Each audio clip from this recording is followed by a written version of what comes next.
Bonsoir à tous, ravi de vous retrouver. 13 ans et 153 jours après le dernier essai nucléaire. Il a eu lieu en Polynésie. L'Assemblée nationale aujourd'hui se penchait sur un texte de loi, un projet de loi visant à indemniser les victimes des essais nucléaires. On en parle ce soir sur ce plateau avec des députés mais aussi avec des vétérans. Rappelons qu'ils étaient au total 150 000 civils et militaires à avoir participé à 210 essais nucléaires. Certains aujourd'hui sont malades, atteints de cancer, de leucémie, d'autres sont morts. Est-ce que ce projet de loi met fin au combat des associations? Peut-être pas, car déjà la principale association s'inquiète du caractère un peu trop restrictif du projet de loi. Tous les irradiés ne seront pas évidemment indemnisés. On va bien sûr faire le point sur le caractère restrictif de ce projet de loi. Et puis on répondra évidemment à toutes vos questions. Beaucoup de questions ce soir en forme de lettres, en forme de témoignages de victimes, de proches qui racontent le calvaire de victimes irradiées lors de ces essais nucléaires. D'abord, place à l'information politique et parlementaire.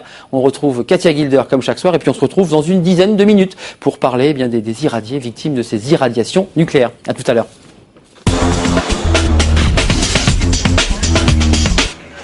Bonsoir et merci d'être avec nous. On commence ce journal par les chiffres du chômage. 36 400 demandeurs d'emploi supplémentaires en mai. Un chiffre confirmé ce soir par le gouvernement. Une nouvelle hausse de 1,5%, mais moins forte que celle des derniers mois. Au total, le nombre d'inscrits au Pôle emploi atteint plus de 2 543 000. C'est un voyage éclair attendu. Nicolas Sarkozy est aujourd'hui aux Antilles pour 24 heures. Le chef de l'État s'y rend accompagné de la nouvelle secrétaire d'État à l'Outre-mer, Marie-Luce Panchard. Une visite sur fond de mécontentement 4 mois après les grandes grèves de l'hiver dernier. Jérémy Hartmann. Sur place, l'attente est immense. 4 mois après le mouvement de grève et la signature de l'accord Jacques-Binot, la population s'impatiente de voir les choses changer. Les prix ne baissent pas comme nous voulons, c'est pas normal. Les minima sociaux ne sont pas appliqués, les discussions, c'est pas normal. Alors Sarkozy fait maintenant, est-ce que c'est ça qu'il fait régler? Il faut qu'il nous le dise. Le président Sarkozy a reporté à plusieurs reprises son déplacement, préférant attendre un retour au calme.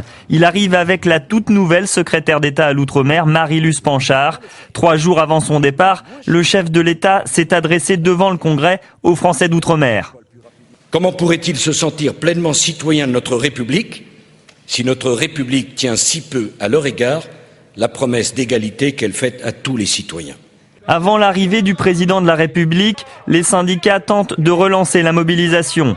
L'économie locale peine à se remettre de la grève générale qui a paralysé les îles pendant plusieurs semaines. L'activité économique aurait chuté de 20 à 30% par rapport à l'année dernière. Lancés le 21 avril, les États généraux de l'Outre-mer sont boudés par le LKP. Son leader, Elie Domota, menace de ne pas rencontrer Nicolas Sarkozy si l'accord conclu il y a 4 mois n'est pas pleinement respecté. Aujourd'hui, il y a véritablement une alliance entre l'État et les organisations, certaines organisations patronales, notamment le MEDEF, pour revenir sur tous les acquis qui ont été gagnés de haute lutte. Et là encore, nous le disons très clairement, nous ne laisserons pas faire. Il est hors de question que nous acceptions de nous laisser faire sur ces points-là. En moins de 48 heures, le président de la République doit d'abord se rendre en Martinique puis en Guadeloupe. Dans chacune des 2 îles, il participera aux travaux en cours des États généraux, visitera les locaux d'une entreprise au Lamentin et rencontrera les élus locaux. Agenda chargé aussi pour François Fillon qui réunit ce dimanche le nouveau gouvernement au complet. Un séminaire destiné à fixer les modalités de l'emprunt national annoncé lundi à Versailles par Nicolas Sarkozy. Dès hier soir, le Premier ministre en a donné les grandes lignes sur France 2. On l'écoute. Notre idée, c'est de solliciter les Français, en tout cas pour une part, parce que, au fond, derrière cet emprunt, il y a l'idée d'associer la nation à cet effort. Oui. Je pense que face à la crise qu'on rencontre, il y a un côté psychologique. Le maître mot, c'est l'unité nationale. On a besoin d'unité au sein de l'exécutif, on a besoin d'unité au sein de la majorité, mais on a surtout besoin d'unité avec les Français pour faire face à une crise qui est une crise comme on n'en a jamais connue et pour lesquelles donc aucune des solutions précédentes ne peut être appliquée. Toute la lumière doit être faite sur l'attentat de Karachi. C'est la réaction de Michel Alliot-Marie, la nouvelle garde des Sceaux, après les révélations du journal Libération, selon le quotidien, qui affirme avoir pu consulter le dossier d'instruction. La DCN aurait fait un lien entre l'attentat du 8 mai 2002, dans lequel 11 ingénieurs français ont trouvé la mort et la vente par la France de sous-marins nucléaires au Pakistan. À l'Assemblée, Jean-Marc Ayrault, le chef de file des députés socialistes, demande de la création d'une mission d'information sur cette affaire. Première visite de terrain pour le nouveau ministre de l'Éducation nationale. Luc Châtel s'est rendu aujourd'hui dans une école élémentaire de Maison-Alfort dans le Val-de-Marne. Un déplacement pour tenter de rassurer des professeurs inquiets après l'annonce de la suppression de 16 000 postes en 2010. On écoute Luc Châtel. Rentrée prochaine, il y aura le même nombre de professeurs devant les élèves dans les salles de classe. C'est ça qui est important. Le président de la République a rappelé lundi dans son discours au Congrès que l'éducation nationale faisait clairement partie de ses priorités et que dans le cadre de la sortie de crise économique qui va se dessiner, l'éducation nationale, l'avenir des enfants, c'était clairement une priorité nationale. Un dossier explosif, bientôt à l'ordre du jour. Le projet de loi sur le travail le dimanche sera examiné le 6 juillet prochain. Un texte remanié après la fronde des députés sur le sujet, mais qui reste très controversé. Les socialistes dénoncent des zones touristiques de non-droit où les salariés seraient obligés de travailler tous les dimanches de l'année sous peine de licenciement. Écoutez, le président de la Commission des affaires sociales et la réponse du socialiste Jean-Pierre Baligan. Pour moi, il n'est pas question de généralisation. C'est la raison pour laquelle on a bien mis en article 1 que le dimanche est le jour de repos hebdomadaire et qu'il y a suffisamment de membres au sein de l'UMP, y compris moi, pour ne pas vouloir du tout l'extension et la généralisation du travail le dimanche. Tout salarié va se retrouver avec une pression évidente. Donc il faut arrêter de raconter des histoires aux gens. Que ça permette à des étudiants de travailler, c'est une chose, mais les salariés en place, il en faudra, parce qu'ils connaissent l'entreprise, les stocks, etc., etc. J'ai pas besoin de vous dire qu'ils seront obligés de plier. Les députés Nouveau Centre se font entendre et ils ont déposé aujourd'hui leur première proposition de loi et une initiative de Philippe Folliot. Le texte introduit en cas de reclassement l'obligation pour l'employeur de proposer aux salariés une rémunération équivalente. Le député s'est inspiré d'une affaire survenue dans sa circonscription du Tarn où une entreprise contrainte de mettre la clé sous la porte a proposé à 9 de ses salariés des emplois en Inde pour un salaire brut de 69 €. Ils se battaient depuis plus de 20 ans. Les victimes des essais nucléaires français ont enfin obtenu justice. Les députés ont examiné le projet de loi d'Hervé Morin qui met en place les procédures d'indemnisation de ceux qu'on appelle les irradiés de la République. Un premier pas vers une réparation, mais pas assez, estiment les victimes. Mathilde Terrier a recueilli leurs réactions. Avec ce projet de loi, c'est un premier pas qui a été fait, une reconnaissance. Mais il faut aller jusqu'au bout. Le projet de loi tel qu'il est libellé actuellement prévoit que la commission d'indemnisation est composée quasi uniquement de membres du gouvernement ou de leurs représentants. Et en tout état de cause, c'est le ministre de la Défense qui décide d'accorder ou de ne pas accorder une indemnisation. Voilà pour l'info, on se penche justement ce soir, Arnaud, sur le sort de ces victimes qui ont payé très cher leur présence sur des sites nucléaires français. Oui, Katia, en effet, le site algérien, polynésien, combien sont ces victimes ? On va essayer d'en savoir un peu plus ce soir sur ce plateau.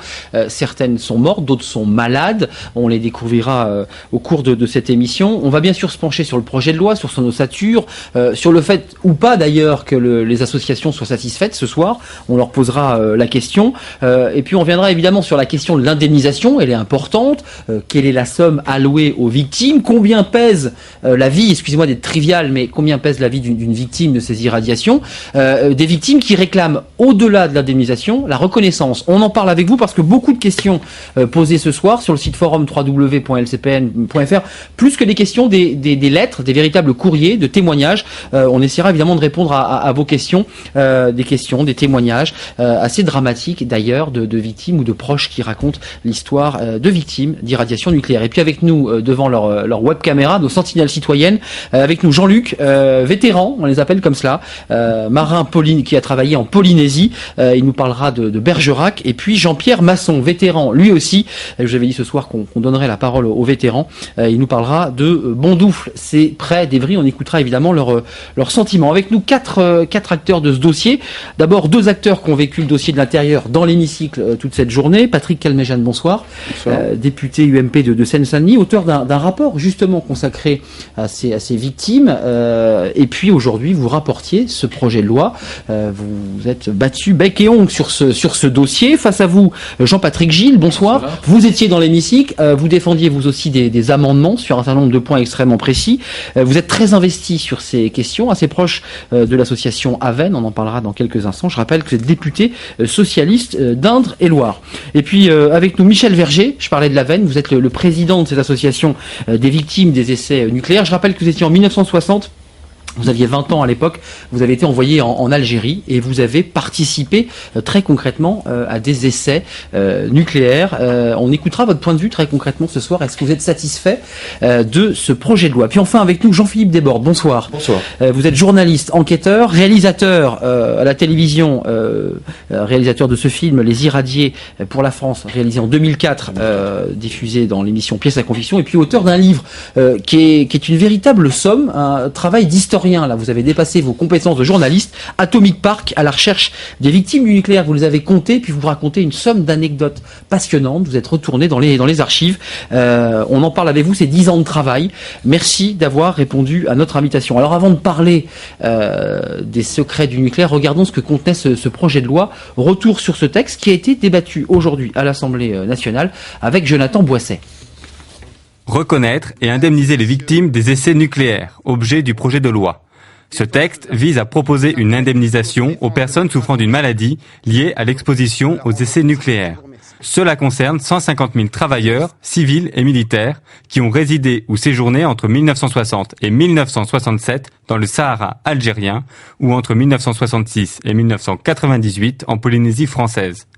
Toutes les demandes sont soumises à un conseil d'indemnisation. Ce comité enquête sur la nature de la maladie et les liens de causalité avec les essais nucléaires. Il peut être saisi dans un délai de 5 ans à partir de la promulgation de la loi par les victimes et les ayants droit. Il est composé d'un conseiller d'État, un conseiller à la Cour de cassation et d'experts médicaux. Si le Conseil reconnaît que la maladie est liée aux essais nucléaires, une indemnisation est versée à titre de préjudice. Ce projet prévoit aussi la création d'une commission consultative de suivi des conséquences des essais nucléaires, comprenant des représentants de différents ministères concernés, des associations de victimes et des parlementaires. Elle a pour but de suivre l'application de la loi. Une commission consultative, mais qui pourrait donner une seconde chance à l'irradié.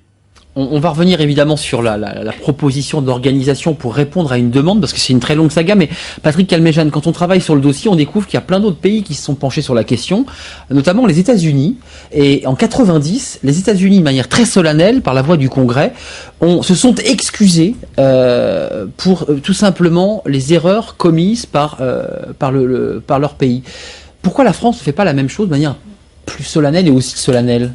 Pourquoi on n'a pas utilisé cette formule qui aurait rassuré en quelque sorte, ou en tout cas soulagé les victimes? Alors effectivement, les États-Unis sont penchés plus tôt que nous sur le sujet, mais ils avaient commencé leurs essais plus tôt que nous, donc il y a aussi quand même l'histoire qu'il faut reprendre. Deuxième élément, les traditions ne sont pas tout à fait les mêmes. Les Américains aiment bien les grandes manifestations de reconnaissance. La France a parfois une philosophie un petit peu différente sur un certain nombre de sujets, mais le texte a évolué puisque à l'origine il s'appelait indemnisation des victimes des essais nucléaires. Grâce à des amendements et des discussions en commission, on a rajouté dans mon rapport reconnaissance et indemnisation des victimes des essais nucléaires français. Sous la pression, c'est votre choix ou c'est la pression des victimes qui disent attendez, c'est pas qu'une question d'argent? C'est pas une question d'argent. Et pour revenir sur ce sujet, effectivement, c'est un texte technique qui constitue une commission avec un certain nombre de personnes telles que ça a été exposé dans l'avant-propos. Mais moi, ce que je voudrais bien exposer, et on en parlera sûrement avec le représentant des associations, c'est tout d'abord un texte humain. Il y a un problème, il fallait reconnaître que ces essais nucléaires, tels qu'ils ont été réalisés par les différents gouvernements français, ont eu un facteur humain à double sens. Il y a eu des personnes qui ont été radiées, mais d'un autre côté, il s'agissait de préserver l'humain, puisque la France souhaitait se doter d'une défense nucléaire en pleine guerre froide. C'est un sujet qui n'était pas évident à traiter, qui a fait l'objet pendant de longues années d'un consensus au niveau de la constitution de la force nucléaire française, mais il y a eu des essais. Il y a eu des personnes qui ont été radiées. Victimes collatérales. Voilà, des victimes collatérales, on peut le dire de cette façon-là.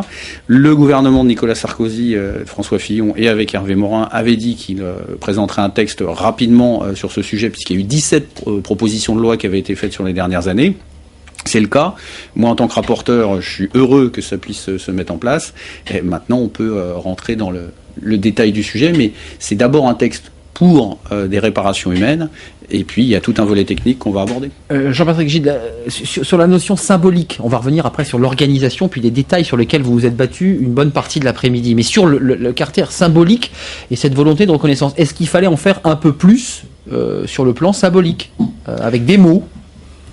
Je pense qu'il y a une sorte de consensus maintenant là-dessus, avec des nuances, on le sent bien un peu dans les propos, mais consensus qui a été obtenu grâce au travail des associations. C'est comme beaucoup de sujets, c'est elles qui ont fait que le silence a été brisé, que les personnes elles-mêmes victimes finalement n'en parlaient pas, ont commencé à se rencontrer, à discuter, et c'est devenu un sujet de société parce que tout le monde a entendu parler maintenant des victimes des essais nucléaires, ce qui était un tabou qui était lié au secret défense, à l'arme nucléaire en France, dont tout le monde se félicitait. Alors ça, il faut le dire. Le sujet maintenant, c'est de réussir aussi l'indemnisation.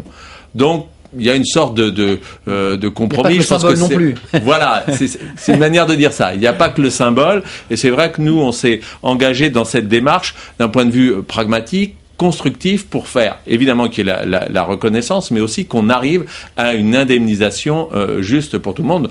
C'est d'autant plus à l'aise que c'est moi qui avais présenté l'amendement qui permettait de changer le titre, parce que c'est sur cette base-là que nous avions travaillé avec les associations. Réhumaniser. Je voudrais poser la question à la fois à l'enquêteur, au journaliste, mais aussi à Michel Verger, sur un point un peu précis, parce que quand on travaille sur le sujet et qu'on n'est pas expert, on se dit, mais ces hommes qui sont partis en t-shirt, qui sont allés racler pour relancer des essais sans aucune protection, est-ce que vous êtes considéré comme de la chair à canon, ou est-ce qu'à l'époque on ne savait pas et qu'après tout le nucléaire ça faisait pas peur? Parce que c'est un peu ça la question. Très clairement, oui. Jean-Philippe Desbordes. Très clairement. Bon, ce qui est tout à fait clair, c'est que on ne savait pas vraiment les conséquences des irradiations, bien que des recherches très précises aient été effectuées sur les conséquences des irradiations. Donc, d'un côté, il y avait des essais très précis faits sur des cobayes nucléaires pour savoir ce que ça fait. Et puis de l'autre, il y avait la mise en place de la stratégie de la guerre nucléaire. Il est tout à fait clair que dans la mise en place de la stratégie de la guerre nucléaire, les leçons de la contamination individuelle ont été en quelque sorte minimisées, parce que le problème était de savoir comment se comporterait l'armée face à une attaque nucléaire soviétique en l'occurrence, et non de savoir dans combien de temps les gens allaient mourir. Mais il est très clair qu'il y avait une relative dose d'inconscience, et ça, moi je l'ai tenu de la part du général Gallois, qui était un des stratèges de la bombe atomique française.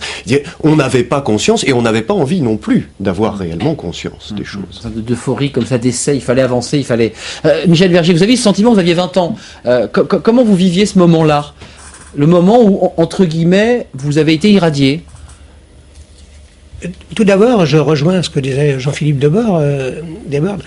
C'est que depuis le départ, non seulement il y en avait qui savaient. Il ne faut pas nous faire croire qu'on ne savait pas les conséquences depuis Joliot-Curie, des expériences américaines. Mais on a sciemment caché la vérité. Par exemple, il y a sur notre site un document de la marine de 65 où on dit que 90 secondes après l'explosion, on ne peut s'occuper des radiations retardées. Et dans l'émission Pièce à conviction que Jean-Philippe Desbordes a bien, Madame Léculé disait que elle avait posé la question à un officier supérieur de son mari qui est décédé, mais pourquoi vous n'avez pas prévenu les gens de la dangerosité? Et il lui a répondu, ça c'est sur l'émission, mais madame, si on l'avait dit, plus personne n'aurait voulu aller sur une base. Donc on savait, on a caché, et ce qui est extrêmement grave, et même très très grave, c'est que par exemple à la 4e bombe de Reagan, on a fait venir des gens d'Allemagne en char. Reagan, c'est en Algérie, pour être précis, parce que c'est au Sahara. Quand on découvre ce mot la première fois, on est un peu perdu. On les a fait manœuvrer en char pendant l'explosion. Pas après, pendant. Le char a été bousculé, etc. Il y a des vétérans qui ont été blessés, il y en a qui sont morts, et même le lieutenant-colonel Digour, qui commandait un détachement, est mort. Et il a écrit à Messmer en lui disant qu'il ne comprenait pas, lui, un ancien homme de troupe, qui avait fait toute sa carrière à l'armée, qu'on l'ait pris, lui et ses hommes, pour des cobayes. Et quand j'ai rencontré Pierre Messmer, avant qu'il décède, malheureusement, pour lui, au Salon du Mans, je lui ai posé la question, mais pourquoi vous n'avez pas fait un suivi médical des gens qui ont été mis dans des situations extrêmes? On a minimisé Jean-Philippe Desbordes. Extrêmes. Et il a répondu, à l'époque, on ne savait pas. Là, je crois qu'il a répondu politiquement. J'aimerais entendre les députés et le rapporteur de ce rapport, parce que c'est quand même une question qui est posée. On va revenir après le reportage qu'on va voir sur la question financière, parce qu'elle est importante. Mais sur ce point précis, on entend il y a une grande souffrance parce qu'il n'y a pas de réponse finalement côté victime. Ils ont le sentiment qu'on ne répond pas à leurs attentes. Le texte va répondre. Il y a quand même, c'est une grande avancée par rapport à tout ce qui a été dit, qui a été rappelé. On a, comme le dit le président de l'Aven, on a voulu ignorer, ou par ignorance réelle, ou parce qu'il fallait avancer, et il faut se remettre aussi dans le contexte particulier de la guerre froide et de l'obligation que s'était donnée la nation, parce que c'est aussi une décision d'État de se doter de l'arme nucléaire. Après, sur la question qui est posée sur le suivi, effectivement, je dirais que notre pays est peut-être pas très performant sur ce problème de suivi du nucléaire, mais malheureusement aussi sur beaucoup d'autres pathologies qui existent. On l'a vu dans d'autres domaines, quand il est nécessaire de rechercher les personnes qui ont été dans des secteurs où il y a de l'amiante, mais on en a d'autres et qui peuvent venir sur des produits chimiques et autres. On a un gros travail à faire, et on le voit en médecine, on va dire professionnelle. Malheureusement, des fois, les gens ont une action, une profession où ils sont suivis quand ils sont à l'intérieur de l'entreprise, mais c'est souvent, après, il y a un décrochage quand ils quittent l'entreprise parce qu'il y a des mutations dues à l'économie, où les gens déménagent, changent d'emploi, etc. Il y a encore, à mon sens, et ça fera peut-être partie d'autres projets que peut avoir notre pays sur le sujet, de renforcer le parcours médical de toutes les personnes qui sont amenées à travailler. Là, on est sur un point précis. C'est vrai que c'était le nucléaire. On aurait dû être encore plus prudent.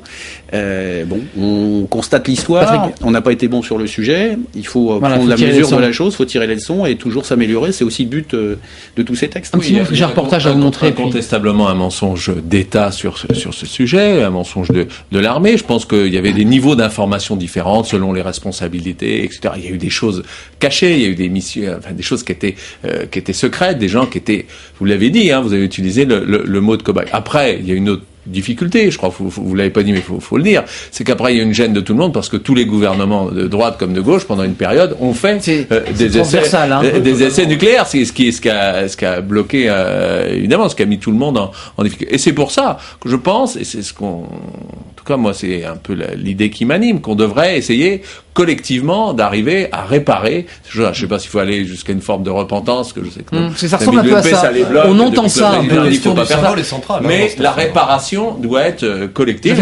Elle est de la part de la nation. Repentance. On entend un peu ça finalement dans la parole des victimes. La question du symbole, pardonnez-moi de séparer les choses. Il y a une question d'indemnisation. On va y revenir. Et puis il y a une question symbolique. Effectivement, quand on prend ce qui a été fait aux États-Unis avec the Radiation Commission Exposure Act en 90, il est très clair que la nation américaine, portée par son idéal tocquevillien de démocratie, a dit ça suffit. On a mis, comme en France, la chape de plomb pendant 40 ans, voire plus, avec une souffrance extraordinaire. Alors après, qu'est-ce qu'on fait de tout ça? Est-ce que aujourd'hui, vous allez rendre hommage à ces gens qui sont même pas morts pour la France, au fond, parce qu'ils n'ont pas eu de médaille, n'ont pas eu de reconnaissance, n'ont rien eu, et qui pourtant ont fait de la France l'un des membres du Conseil de sécurité de l'ONU avec sa bombe atomique. Nous sommes là dans un paradoxe de la Ve République, sur lequel moi, pour le coup, en tant qu'observateur et connaissant la chose atomique, je suis extrêmement heureux et surpris de voir que vous prenez les choses en main, parce qu'il y a une grande distance pour réconcilier en gros, les vétérans, la nation en l'occurrence,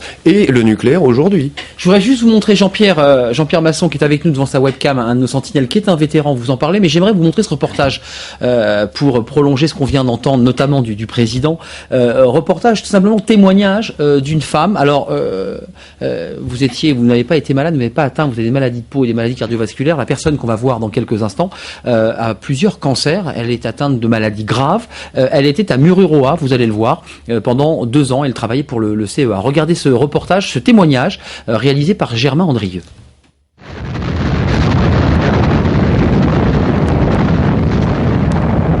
À l'époque, j'avais 22 ans, on était jeunes, quand la hiérarchie nous disait qu'on risquait rien, c'était un petit peu comme si les parents nous disaient vas-y, tu risques rien. Secrétaire au commissariat à l'énergie atomique, Florence part en 1982 sur l'atoll de Mururoa. Une mission paradisiaque, mais empoisonnée. À l'époque, pour sa hiérarchie, il n'y a aucun risque, à condition de respecter quelques règles. Par exemple, ne pas manger les poissons du lagon, ne pas manger les noix de coco tombées à terre, s'essuyer avec un paréo, non pas une serviette, prendre une douche après les baignades dans le lagon. Donc on se baignait dans le lagon là même où étaient tirés les essais nucléaires, quoi. Dès son retour, Florence souffre de tension artérielle. Par la suite, 3 fausses couches et un cancer de la thyroïde qui surgit en 2002. Elle ne comprend pas la cause jusqu'à sa découverte d'une association, l'AVEN, qui s'occupe des vétérans des essais nucléaires. Quand je suis rentrée dans cette association, j'ai rempli un dossier médical et je me suis rendu compte que ce que j'attribuais ça peut arriver à tout le monde, c'était des maladies qui étaient répertoriées.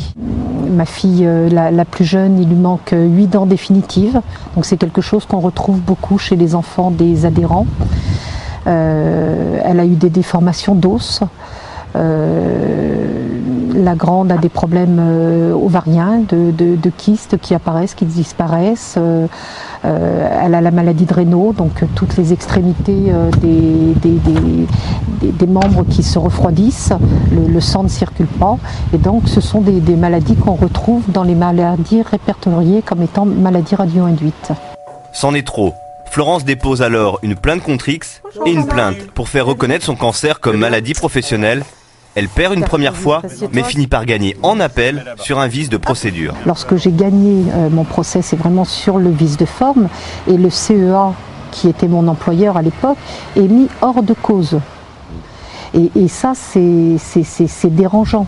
C'est dérangeant parce que la cause, c'est quand même le CEA. Ni haine ni rancune, un simple désir que justice soit faite. Florence attend simplement que l'État reconnaisse 27 ans après qu'elle a été une victime. Alors, on va revenir, là on a parlé des pathologies, on vient de l'entendre avec ce témoignage assez bouleversant de cette dame. Je veux entendre Jean-Luc, parce qu'il est devant sa webcam, il voulait poser une question, au moins intervenir. Vous êtes solidaire de ce que vous venez d'entendre? J'imagine que oui, vous étiez vous aussi en Polynésie. Ah oui, je suis tout à fait solidaire de ce que je viens d'entendre. Je rajouterais même que tout à l'heure j'ai entendu parler d'excuses ou autres. Non, c'est pas ce que demandent les vétérans. Les vétérans demandent déjà une reconnaissance, pas une médaille, mais au moins que soit reconnu le danger dans lequel ils ont été mis, et ce serait déjà un grand pas. Ensuite, on s'exprimera peut-être sur le projet de loi.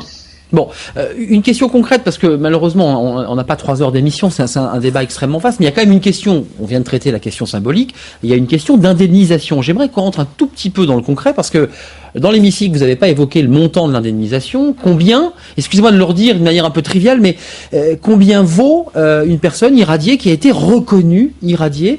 Aux États-Unis, on parle de $50 000, il y a $75 000, enfin, ça varie. Patrick Calmejane, comment ça va marcher concrètement pour déterminer ce montant? Alors le montant va être déterminé. Bon, de toute façon, il faudra d'abord que la personne, et on va pas revenir sur tout le détail du texte, puisse faire l'objet d'une indemnisation. Ça sera dans le décret, mais on est un petit peu dans le parallélisme avec les États-Unis. Ça sera de l'ordre de 50-70 000 euros, mais ça va être précisé dans le décret. Moi, je peux pas m'avancer sur le décret qui va être signé par le ministre de la Défense, mais on va se rapprocher de ce qui a été fait dans d'autres domaines, sur l'amiante ou autres, ou ce qu'on trouve dans les dossiers des compagnies d'assurance quand il y a des victimes qui sont à être indemnisées. Ça fait l'objet du décret. Mais c'est une somme, encore une fois, une somme d'argent ne remplacera ni la douleur des personnes qui ont été radiées, ni malheureusement parfois celles qui sont disparues, mais c'est ce qui a pu être demandé et mis en place. Et encore une fois, par rapport à ce qu'on vient d'entendre, la reconnaissance de la nation par rapport à des essais nucléaires est extrêmement importante.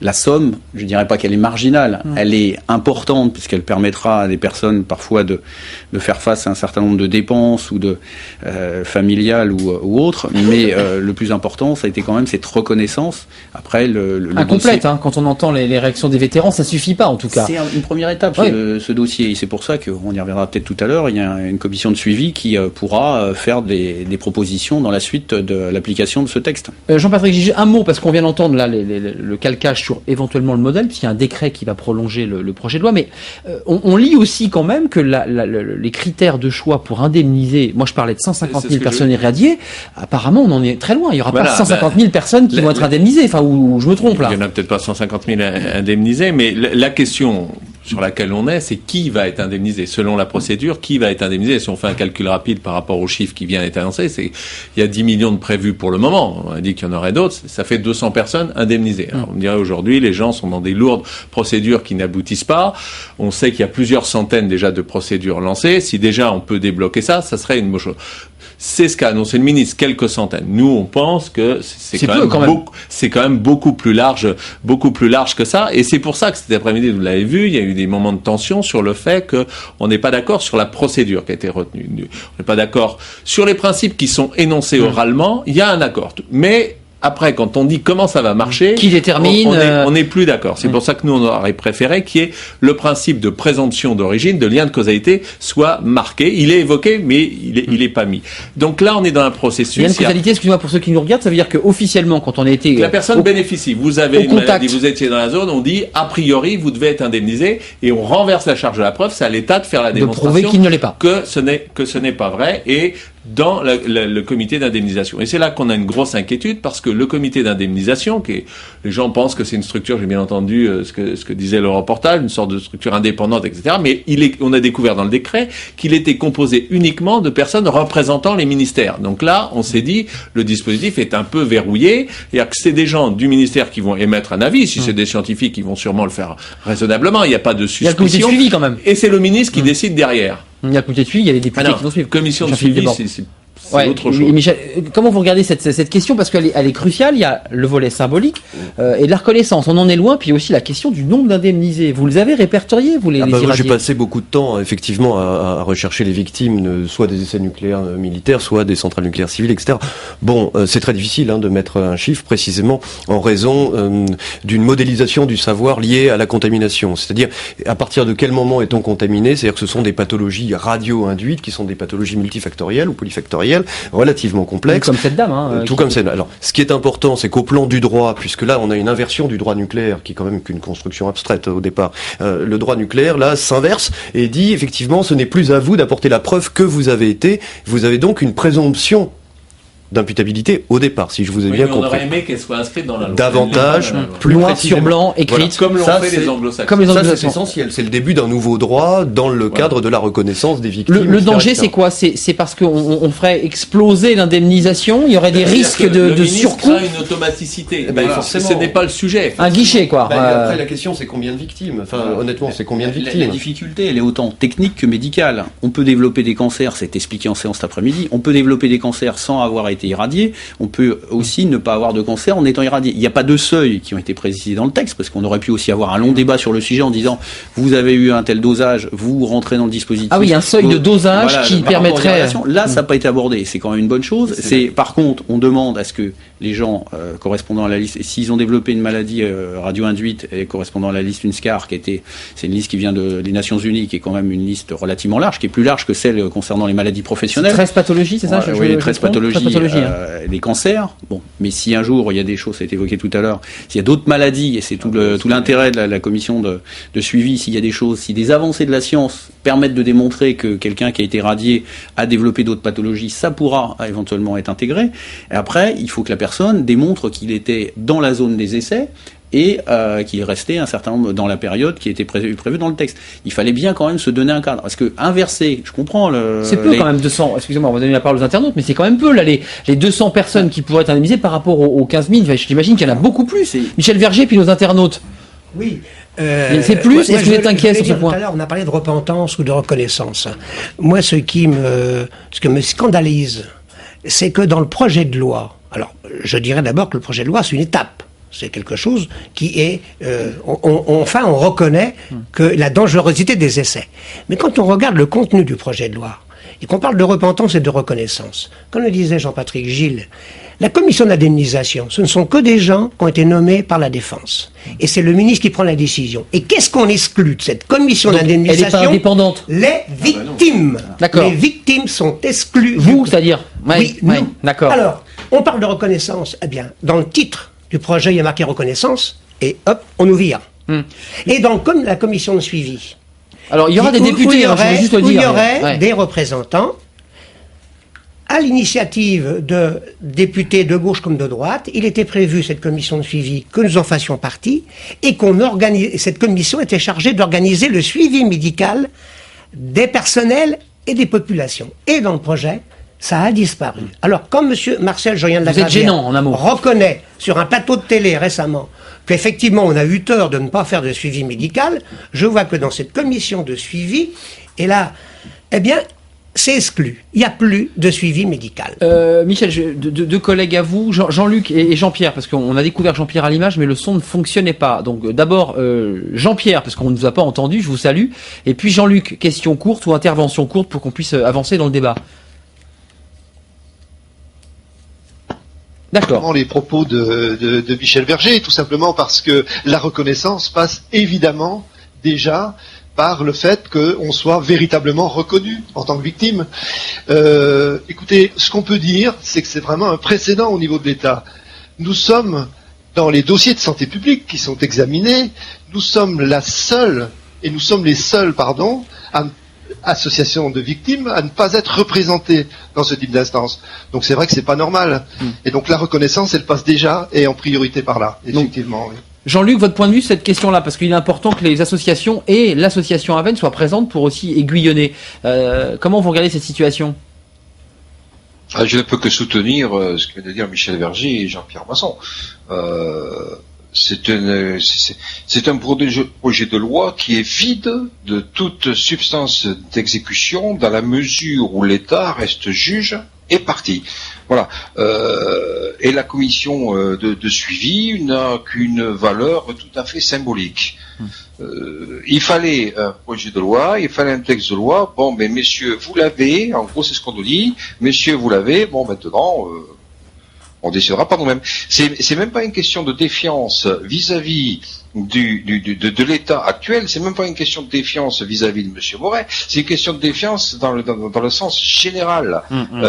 Qui nous dit que demain, après-demain ou aux prochaines élections, le prochain ministre sera aussi ouvert que le ministre actuel. Et si ce n'est pas le cas, eh ben c'est fini. Juste Jean-Philippe Desbordes, je voudrais entendre votre point de vue. Vous êtes d'accord avec ce qu'on entend après tout? Il y a un peu ce sentiment-là. Voilà, vous avez votre texte, ça fait des années que vous vous battez, circuler, rien à voir. Nous, on va continuer à indemniser, à surveiller. Non, mais je reprends ce que disait. Et Patrick Calmejane nous répondrait. C'est la question centrale. C'est la question centrale. Les associations de victimes, comme dans le cas des victimes du SIDA ou des affaires de transfusion sanguine ou de l'amiante, ont-elles, oui ou non, le droit, puisque c'est cela qui est en cours d'écriture actuellement, de siéger dans ces commissions? Si les associations sont exclues du droit de siéger, eh bien on retombe, moi ça me fait penser au vieux texte de l'Organisation mondiale de la santé des années 50, qui expliquait que toute personne venant à tenir des propos antinucléaires ou disant que c'était dangereux, devait être considérée comme une sorte de déviant, au sens psychanalytique du terme. Et donc du coup tout ça s'est organisé en vase clos, vous connaissez ça très bien,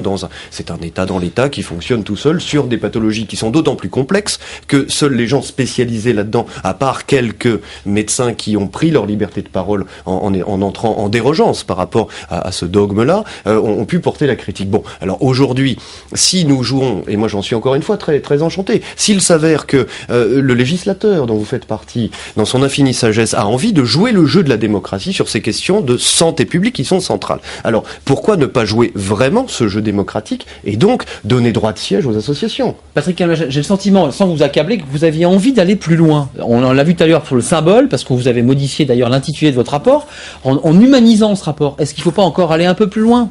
Alors, c'est un texte de loi. C'est compliqué là, parce que... faut se le rappeler, c'est un texte de loi.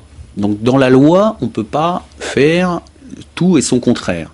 Pour que ce texte de loi fonctionne, et il est attendu par tout le monde, 40 ans, 50 ans d'attente par rapport, l'année prochaine, ça sera le 50e anniversaire, si on peut le dire, du premier essai nucléaire qui est le 13 février. Donc, il faut savoir où on veut aller. Le comité va avoir à regarder deux choses. Le problème de la localisation si les personnes étaient sur les sites, et d'autre part, et c'est le côté du comité médical, le ministre cet après-midi l'a rappelé dans nos discussions, il y avait un débat quand même, il a été ouvert, et il a signalé qu'il le mettrait dans son décret. Il veut bien tout à fait, et j'entends aussi le président de l'AVEN qui nous dit oui mais on peut avoir confiance en M. Morin, mais le prochain, etc. Il y a quand même une continuité de l'État dans ce pays, prendre des experts médicaux qui seront éventuellement suggérés par l'Académie de médecine. Donc il y a pas que des gens du ministère de la Défense. Après, et ça a été rappelé sur le plan juridique, mais aussi d'ailleurs par le professeur Debray, on peut pas avoir dans un comité qui va faire une proposition d'indemnisation des gens qui seraient aussi défenseurs, il y a un problème de droit, défenseurs des personnes qui, et tout à fait justement, demandent l'indemnisation. Autrement, on va buter sur un problème juridique et on va stopper tout le processus qui était longtemps attendu. Après, et ça a été rappelé dans le débat aussi, les personnes, au moment de la constitution du dossier, pourront tout à fait se faire aider par votre association ou toutes les autres associations auxquelles on a reconnu leur importance. Pour déposer leur dossier. Il a été dit, il y a beaucoup de personnes qui malheureusement sont âgées, souffrent de pathologies, donc vont avoir besoin d'être aidées, mais on ne peut pas être en même temps juge et partie. Il y a un problème aussi de l'autre côté. On accuse le ministre de la Défense d'avoir...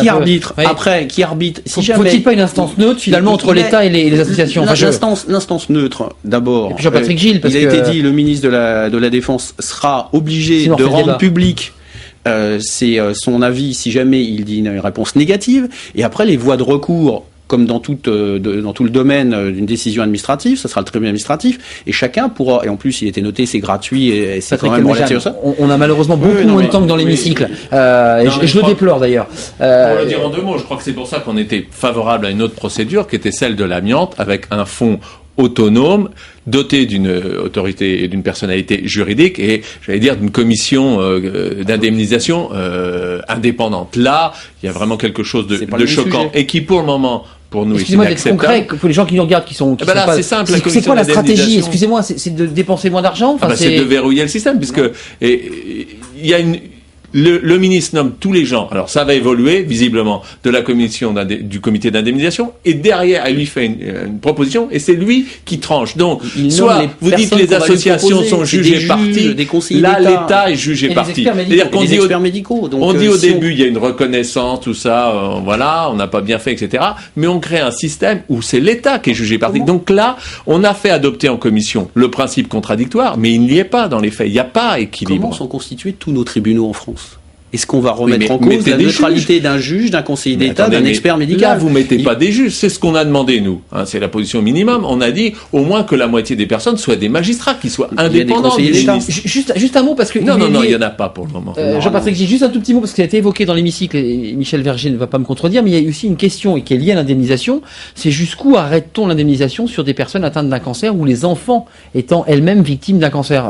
Il y a plusieurs cas, vous m'expliquez. C'est là que dans le cas de la comment on fait? Parce que là aussi, ça pose un problème d'indemnisation. De suivi des amendements communs déposés par des gens de la majorité comme de l'opposition, il était prévu que la commission de suivi fasse des études, suive les questions épidémiologiques, parce que c'est à partir des études épidémiologiques qu'on peut se rendre compte. Par exemple, dans les maladies reconnues, on ne reconnaît que les cancers, mais pas les maladies non cancéreuses. Or, l'UNSCAR, dont on fait référence, trouve qu'il y a beaucoup de maladies non cancéreuses, et quand même, quand il compare quelqu'un qui a une maladie cardiovasculaire et qui n'est pas irradiée, eh bien, le taux de mortalité de celui qui a irradié est beaucoup plus fort.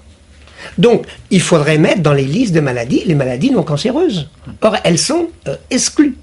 Et ce qui est grave aussi, c'est ce qui nous met aussi un petit peu en colère, c'est que on nous dit les personnes seront indemnisées si elles sont présentes à certains endroits. Mais on remarque une chose. Et pas d'autres, excusez-moi, c'est ça, quand on lit précisément, il faut être au bon endroit. Voilà. Et ce qui est le plus dangereux, eh bien, ce sont les essais aériens réussis. Il y a les essais souterrains ratés, qui effectivement donnent des gaz, mais les essais aériens, quand ils sont bien réussis, c'est les plus dangereux. Et le docteur Valac, qui me précédait, a fait une étude sur 1800 vétérans. Il est décédé de 3 cancers. Il était envoyé comme médecin au Sahara. Eh bien, le taux de cancer des vétérans, donc des vétérans, je dis bien, est de 35%, le double à âge égal de la population française. Et je lui ai posé un jour la question, et si tu faisais une étude sur ceux qui ont assisté aux essais nucléaires aériens, le taux de cancer, il est 77%. C'est pour ça que le principe de présomption devrait être le principe de base, comme pour l'amiante, comme pour ailleurs. Et quand j'entends, et qu'est-ce qui nous met en colère, quand j'entends, mais si c'est quelqu'un qui fume, etc., ou qui boit, mais alors c'est méconnaître totalement, et là Jean-Luc Sens, tout à l'heure, qui parlait là, à 15 ans il était marin, on donnait des cigarettes gratuitement. Donc si quelqu'un a un cancer du poumon, et qu'on dit c'est à cause du tabac, dans les deux cas, l'État est responsable. Elle ne doit pas se défiler, l'État, dans ce cas-là. Il ne doit pas se défiler. Jean-Philippe Desbordes, votre enquête arrive à cela aussi sur des points un peu plus techniques, mais qui sont effectivement les nuages, la propagation, le fait qu'on... Oui, c'est clair. Non, mais ça c'est clair. De toute façon, des retombées, il y en a eu, qui sont de toute façon massives. On a les photos, désormais. Enfin, il se trouve que j'avais eu la possibilité de fouiller, entre guillemets, avec accréditation dans les papiers secrets du cabinet Messmer, Pierre Messmer m'ayant autorisé à faire cela. Il est clair que les retombées des essais aériens furent souvent extrêmement dommageables. Ça, c'est clair. Après, sur le chiffre de victimes, bon, effectivement, 1/3 ou 2/3, c'est certainement entre les deux. Ensuite, troisième élément, la question de santé publique depuis le départ est pipée. Les dés sont globalement pipés. Qui mesure quoi, avec quel degré de pertinence? Et aujourd'hui, bien évidemment, c'est une porte qui s'ouvre et qui peut ensuite donner la possibilité aux gens qui travaillent dans l'industrie civile de demander, etc. D'où la complexité. D'ouvrir cette espèce de boîte de Pandore qui entraînerait... vous êtes d'accord avec ça, Jean-Patrick Gilles? Parce que j'aimerais entendre nos internautes. C'est ce qui explique. Et donc, nous, ce qu'on redoute, c'est le système qui est mis en place. On explique aux gens, non, mais vous étiez un essai, mais en gros, pour nous, il n'a pas posé de problème. Et qu'on le disait, les essais qui n'ont pas posé de problème et du niveau atmosphérique, c'est les pires, parce que eux, ils ont eu des retombées. Mais... Donc, c'est ça qu'on redoute, et une volonté... On comprend bien, le ministre, il n'a pas envie d'aller voir son collègue du budget, de dire moi j'ai 100 000 personnes indemnisées. Je pense pas qu'il y ait 100 000 personnes, mais je pense pas non plus qu'il y en ait que 200. Et donc, il faut que les choses évoluent encore. Juste, Jean-Luc, une petite intervention courte, s'il vous plaît, parce qu'il nous reste 6 minutes, c'est trop peu, mais Jean-Luc, dites-nous sur cette question. Oui, moi, c'est sur la zone aussi, puisqu'on parle de tir aérien. Sur la zone, on a vu que il a été défini une zone, soi-disant irradié, et on s'aperçoit que sur l'île de Tahiti, Taravao, qui était à l'époque le jardin potager de l'île, rentre dans cette zone, et Papeete, non. Or, je me pose la question de savoir les légumes irradiés de Taravao qui a été vendus sur le marché de Papeete, s'ils étaient irradiés ou pas. Ensuite, il y a une autre question que je me pose par rapport à cette zone, c'est que n'apparaît pas la commune de Mataya. Est-ce que c'est parce qu'il y avait un camp de repos militaire à Mataya que ça n'apparaît pas? Voilà, parce que je trouve cette zone très très sélective par rapport à ce qu'on a pu suivre et à ce qu'on a pu voir, à ce qu'on a pu suivre. Parce qu'il ne faut pas oublier que je faisais partie d'une division d'aviation escorteurs qui suivions le nuage, donc on sait exactement où il est passé. Juste Patrick Alméjeanne, vous étiez rejoint par votre collègue Jean-Patrick Gilles qui disait on comprend le ministre, évidemment, faut pas lui amener 100 fois plus de cas parce que ça va coûter très cher au budget, mais enfin on comprend son raisonnement, je voulais dire. Voilà, non, mais enfin en tout cas, on entend aussi les internautes qui disent mais enfin il y a quand même des zones qui ont été sélectionnées, à côté là c'est pas compté. Enfin comment ça a été fait ce choix de zones d'irradier ou pas? Enfin je pourrais voir plus clair. Pour Ao, c'est scandaleux. Ça met en colère les gens qui ont vécu sur l'atoll d'Ao. Ils vont être en colère ce soir. Ils vont être en colère parce que ça fait 300 mètres de large, l'atoll. Et l'eau des avions qu'on décontaminait allait dans le lagon, ils allaient se baigner après. Comment peut-on dire que dans un atoll, telle zone est contaminée et l'autre l'est pas, alors que les gens se promènent partout dans l'atoll? Patrick Alméjeanne, il nous reste 2 minutes, c'est compliqué. Je m'inscris un petit peu en faux. Allez-y. A été rajouté dans le texte. Donc, en partie. Non, il y a quand même, ça a été rajouté. Sans rentrer dans le détail, parce que effectivement on est pris par le temps, sur l'île de Papeete, il y a quand même des montagnes, il y a des choses, il y a des limites un petit peu géographiques, donc il y a aussi des côtés versants. Et encore une fois, il y aura une commission derrière. S'il y a encore des propositions à faire sur des extensions de périmètre, si effectivement dans les études épidémiologiques qui vont être mises en place, si nécessaire, on découvre d'autres personnes qui ont pu subir des retombées radioactives, ça sera le moment et l'intérêt du travail qui va être fait dans cette commission. Et sur le plan financier, parce qu'il faut bien à un moment mettre une enveloppe. Le ministre de la Défense cet après-midi a dit, et effectivement sur le budget 10 millions, mais c'est sur une première année. Si après, en fonction de l'évolution, je suis pas là pour dépenser l'argent de l'État, mais si en fonction du travail du comité et de toutes les propositions qui lui sont faites, et éventuellement des analyses de la commission et de nouvelles propositions, ça peut évoluer. Moi je voudrais le noter, c'est quand même un texte extrêmement important dans notre pays. Tout le monde l'a noté autour de la table. C'est une reconnaissance. Vous envisagez de faire une cérémonie, excusez-moi d'y revenir pour boucler la boucle, mais on sent aussi derrière qu'il y a peut-être un besoin d'une cérémonie symbolique de reconnaissance et que l'État la reconnaisse on parlait de repentance tout à l'heure, par un événement, par une cérémonie. Est-ce que c'est peut-être aussi le prolongement de cette loi Moi je suis ouvert à toute proposition et s'il faut trouver soit une date, soit un lieu symbolique qui pourrait permettre, on va dire, de fixer toutes les avancées de ce texte. Et de communier, je ne sais pas. Même si je vous l'ai dit au début du propos, on est dans une optique un petit peu différente des États-Unis parce que moi j'aime bien nos amis américains. Ils ont fait beaucoup de repentance, mais il y a aussi beaucoup de choses qu'ils ont oubliées dans l'histoire. Donc on n'est pas là pour avoir une polémique avec nos amis américains, mais il y a l'effet d'image. Vous savez, ils aiment bien manier les images. Et puis après il y a le résultat sur le terrain. Donc on va pas se lancer sur une polémique là-dessus.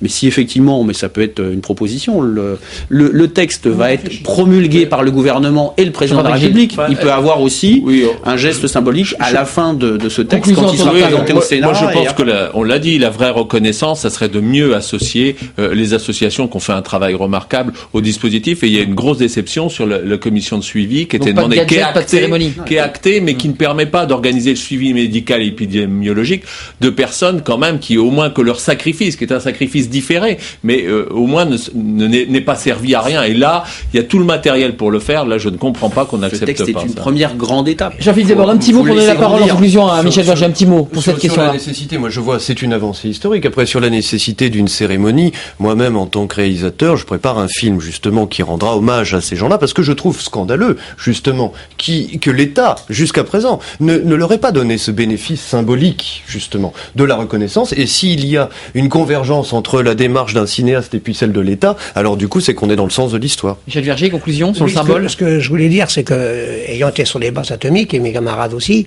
je peux dire que les essais nucléaires ont coûté très cher. On a construit des villes dans des déserts. Donc, l'indemnisation des vétérans, c'est une goutte d'eau par rapport à ce qu'on a dépensé pour les essais nucléaires. Merci Michel Berger, l'émission est terminée. Merci à vous quatre de nous avoir éclairés sur ce sujet. Puis évidemment, nous aussi, chaîne parlementaire, on va continuer à suivre ce dossier avec le comité de suivi, évidemment. Merci de nous suivre, merci de nous écrire. J'espère qu'on a répondu à toutes les questions que vous avez posées sur le site forum www.lcpn.fr. Merci à Jean-Pierre, merci à Jean-Luc devant leur webcam. Et puis, il y avait des députés polynésiens aujourd'hui qui intervenaient sur ce dossier. Demain, on part en Guadeloupe, direction la Martinique et la Guadeloupe. Le chef de l'État, Nicolas Sarkozy, est en visite en Guadeloupe. On en parle demain à propos de ces états généraux de l'outre-mer. Commencez à nous écrire www.lcpn.fr. À demain, bonne soirée.